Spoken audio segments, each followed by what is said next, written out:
My God, it's full of skulls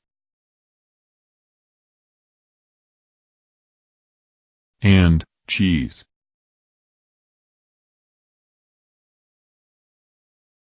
Type. Formula album. Released August 31st, 2018, at a mouse party. Rate your mucus rating. 3.55 out of 10. Genres.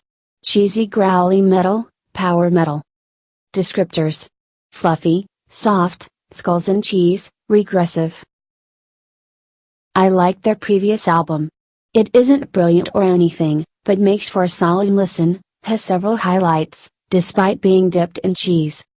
Not nearly as cheesy as power metal, or so-called symphonic metal, mind you.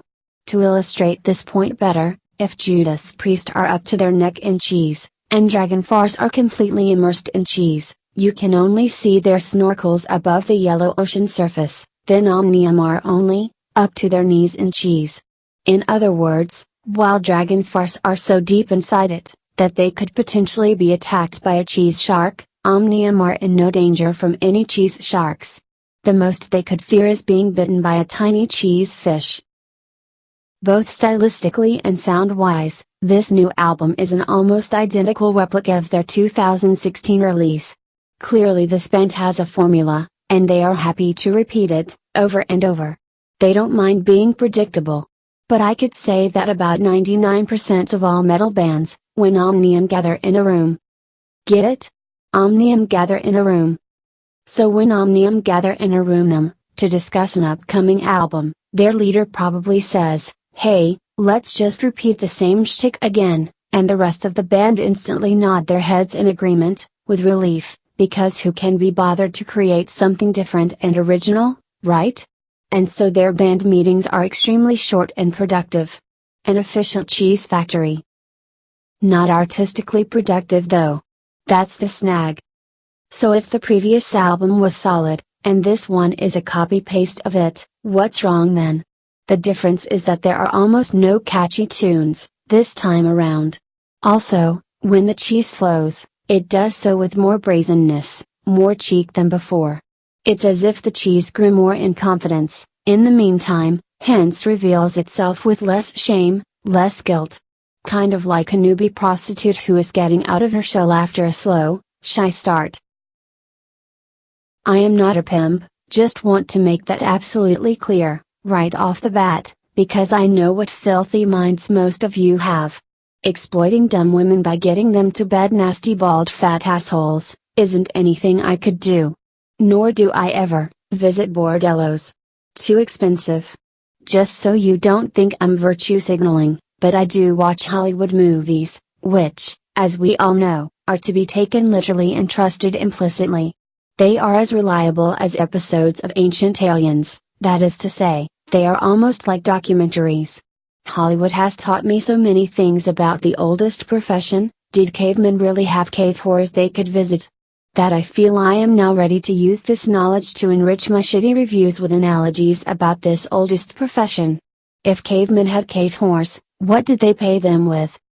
For example, the hilarious similarities to pop group Angels and Airwaves.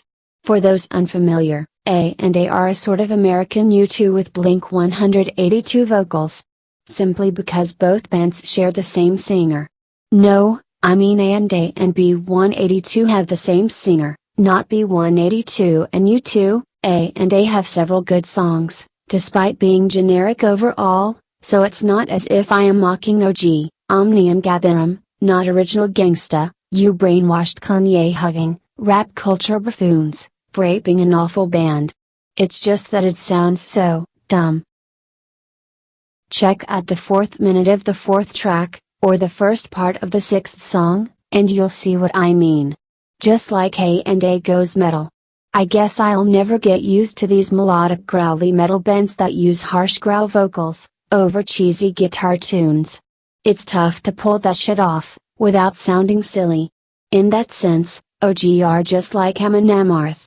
In fact, if you like AA, no, not Alcoholics Anonymous, you dopes, you should like this band too. Except if you are one of those image heinies, who listen to bands only for their visual presentation. If you have a boner for Viking helmets, OG isn't for you. Despite being Scandinavian, the entire band, not one of OG's band members ever wears a Viking helmet. What are the odds? That would be like a band from Texas never wearing cowboy hats. Don't accuse me of using stereotypes. I know for a fact that nearly all Texans wear cowboy hats, including women and infants, and all Scandinavians wear Viking helmets. Especially bald ones. And especially when they pillage and rape small villages in Britain. What else does the music remind me of? It reminds me of green, shiny fields, full of flowers, happy white-pink unicorns jumping up and down, accidentally impaling unlucky Oompa Loompas. No, wait. Forget the impaling. Just the happy dancing unicorns, and the even happier Oompa Loompas. On a slightly more serious note, the music is a combination of Yngwie Malmsteen solos, a bit of Satriani I guess too, various melodic growly metal cliches including those damn boring generic guitar harmonies, pop bands like Angels and Airwaves, as mentioned, and last but not least Metallica's One. The introductory acoustic bit in the last track, Cold, to be precise. It's like a cross between One, and the awesome Descender by fellow Finns, Sons of Ian. I meant that they are fellow Finns to Omnium Gatherum, not Metallica. The closest Metallica is to being Finnish is the Toxic Dwarf, Lars Ulrich, who is Danish. The Danes wear helmets and are Vikings, too. Uncritical fans of the band will like the album though. Anyone who can't tell the difference between good songs and corny cheese, should consider themselves fortunate for being able to enjoy anything cheesy, including this fairly soft, commercial metal band. Cheese sniffers are the luckiest bastards in the metal scene.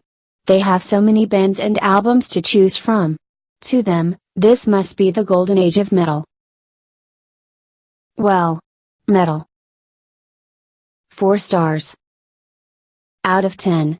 Of course. You didn't actually think I would give this mediocrity 4 out of 5? 2 out of 5 stars. Such a nice, flowery font, guys. So quaint. So metal. But, hey, I guess that it suits the music. As you can see, whenever Omnium gather in a room, a black shirts only policy is in effect.